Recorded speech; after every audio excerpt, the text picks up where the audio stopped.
Tu ne mérites pas encore tes ambitions. Alors attends, avant de partir et de fermer cette vidéo, laisse-moi t'expliquer ce que ça veut vraiment dire. Parce que c'est pas une insulte, et je suis pas en train de dire que t'es pas capable. C'est que la version de toi qui existe aujourd'hui, avec ses peurs, ses croyances et ses automatismes, cette version-là n'est pas encore à la hauteur de ce que tu prétends vouloir. Et au fond de toi, ça, tu le sais. C'est d'ailleurs pour ça que cette phrase, elle t'a sûrement un petit peu piqué. Alors laisse-moi te poser quelques questions. Est-ce que tu as des ambitions? Des vraies ambitions? De grandes ambitions? Mais quand tu regardes les actions de la semaine dernière, elles n'y correspondent pas vraiment. Est-ce que tu sais exactement ce que tu devrais faire, mais tu ne le fais pas? Est-ce que parfois, tu te fixes des objectifs et inconsciemment, tu fais tout pour ne pas les atteindre? Est-ce qu'il y a des moments où tu te demandes si tu mérites vraiment le niveau que tu vises? Est-ce que quand tu rêves de tes grandes ambitions, tu les caches en public, par peur du jugement, pour être apprécié ou bien vu? Si tu as répondu oui à l'une de ces questions, et je sais que tu l'as fait, alors cette vidéo est faite pour toi, alors écoute bien ce qui va suivre. Parce que ce que tu vis, c'est pas un manque de motivation, c'est pas un problème de stratégie, et c'est pas que t'es pas assez intelligent, travailleur, c'est quelque chose de beaucoup plus profond. Et tant que tu ne l'as pas vu clairement, tu peux changer n'importe quelle méthode indéfiniment, rien ne changera vraiment. Et ça, tu le sais. Alors, voilà ce qui se passe réellement. T'as une ambition, une vraie, quelque chose qui te fait vibrer quand tu y penses. Mais dès que tu t'approches de cette ambition, dès que tu commences à y croire, ton cerveau déclenche comme une alarme, une voix, une résistance, une peur. Qui es-tu pour vouloir ça? Ça va trop vite. Je ne suis pas encore prêt. Je vais décevoir des gens. Et là, ton cerveau, qui est brillant, je te le rappelle, invente une justification rationnelle. Le timing n'est pas bon. Il faut que je me forme encore. J'attends d'avoir plus de preuves. T'appelles ça de la sagesse, de la prudence, mais ce que c'est vraiment, c'est ton identité qui protège son périmètre naturel. Parce que ton cerveau ne travaille pas pour les ambitions, il travaille pour maintenir qui tu crois être.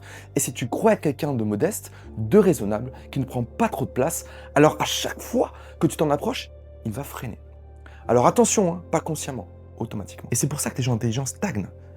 Pas malgré leur intelligence, à cause d'elle, parce qu'ils savent parfaitement construire des argumentaires pour justifier leur inaction. Tu ne mérites pas encore tes ambitions parce que ton identité actuelle n'est pas encore alignée avec elle. Et ça ne se règle pas avec une méthode en plus. Je te parle de ça parce que je l'ai vraiment vécu jusqu'au fond. Il y a quelques années, en 2023, j'avais les huissiers aux portes de la maison, je devais des sommes folles aux impôts et j'avais pas cet argent parce que j'avais eu une énorme baisse de chiffre d'affaires. Et pendant cette période de vache maigre, je cherchais ce qui n'allait pas à l'extérieur. Je me disais, c'est le marché, c'est les prospects, c'est mon audience qui comprend pas, les clients, le positionnement. Alors, dans la panique, j'ai lu plein de bouquins, j'ai accumulé des formations, j'ai changé toutes mes stratégies et un soir, dans mon bureau, j'ai compris quelque chose. C'est que c'était pas un problème extérieur. Ça ne l'avait jamais été.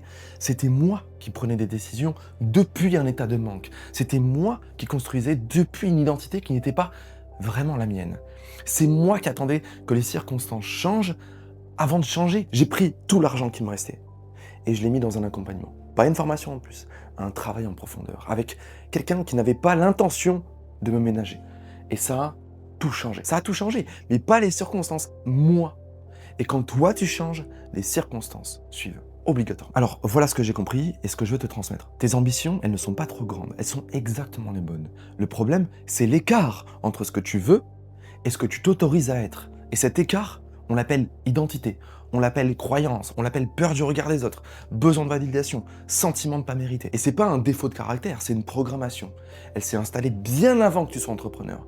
Et elle peut changer, mais pas avec une formation en plus, pas un meilleur tunnel de vente, pas avec un coach qui te dit ce que tu veux entendre. Ça change quand quelqu'un te force à regarder ce que tu évites, quand tu traverses l'inconfort de voir clairement qui tu es réellement.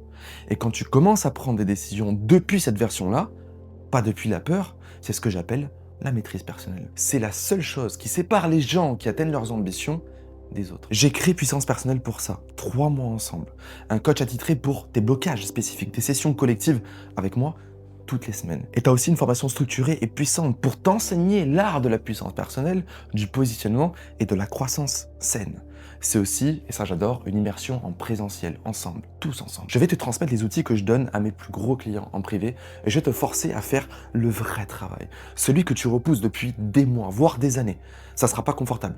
Je ne cherche pas à te convaincre. Je cherche des gens qui se reconnaissent dans ce que je viens de dire et qui sont prêts, vraiment prêts, à changer. La prochaine cohorte démarre le 1er mai 2026. Les places sont sélectionnées sur appel avec moi. C'est très important. Je vais être sûr, certain de pouvoir t'accompagner. Maintenant, je vais te laisser avec une question. Pas est-ce que ce programme il est bien, est-ce que j'en ai les moyens? La vraie question que tu dois te poser maintenant, c'est Dans un an, si tu continues exactement comme maintenant, avec les mêmes réflexes, les mêmes peurs, les mêmes automatismes, où est-ce que tu en sors? Si la réponse te pèse, si elle te plaît pas, tu sais ce que tu as à faire. Le lien, il est juste en dessous.